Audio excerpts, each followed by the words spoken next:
Hello, my name is Dante Gasson, and I will be interviewing Ms. Josephine Lago today, March 6, 2009, at Homestead Senior High.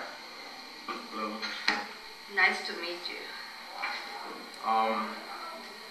First off, we want to ask, do you remember any of your life in Cuba prior to coming to the United States? Yes, I do, because I left when I was 16 years old. So I was old enough to remember everything that happened. You want me to continue? Oh, yes, elaborate. Okay, yes, elaborate on that. Well, my life in Cuba was very nice. My parents my father was a lawyer, and he had also a dairy farm. He was a businessman. And my mother was a housewife, and she played the piano as a hobby. And we were not happy with the situation in Cuba when Batista was in power, because he was a dictator. So the people of Cuba helped Fidel Castro to overthrow Batista. And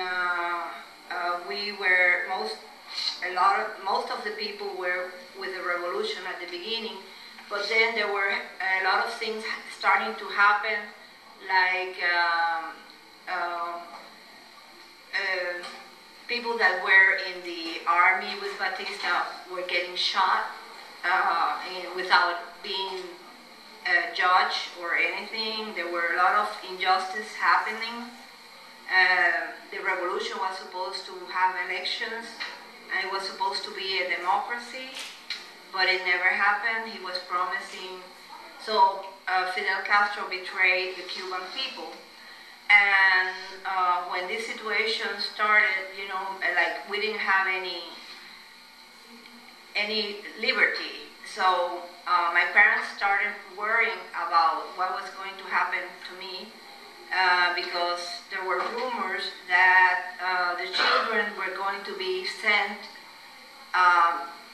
to the countryside to alphabetize, and they were going to be taken away from the parents. In other words, the government will have the authority over your children.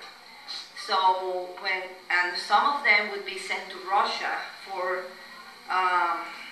indoctrination. So my parents got worried. My father, when he saw that this was happening in his country, he started working for the underground, for the people that wanted to bring about a change in Cuba again, against the Castro brothers. So he was, the CIA was also helping the underground. So there were people trained in the United States, infiltrated in Cuba, and they were trying to help when the Bay of Pigs invasion came. And so I was aware of all of that happening in Cuba at that time. So I was going to a private school, a Catholic school, and all the Catholic schools were closed, and nothing private was left, So what we did was we moved to an area called Varadero Beach, and we had a little cottage there. And I started going to a school there, and my parents were helping the underground, and they were keeping in my other the Havana house. They were keeping some of these people that came. They were smuggled in Cuba, and so when Bay of Pigs came, and the United States government did not support, like they promised, all these 1,000 or 2,000 men. They were supposed to give them air support, to bombard and help them get ahead with their invasion, Kennedy decided that he was not going to do it, and these men were killed, most of them, and were prisoners. And so some of them died in trucks when they were transporting them to Havana, because they put them like cattle in. So there were a lot of suffering. My father was waking up. We were waking up in the middle of the night, and he was taken from my house.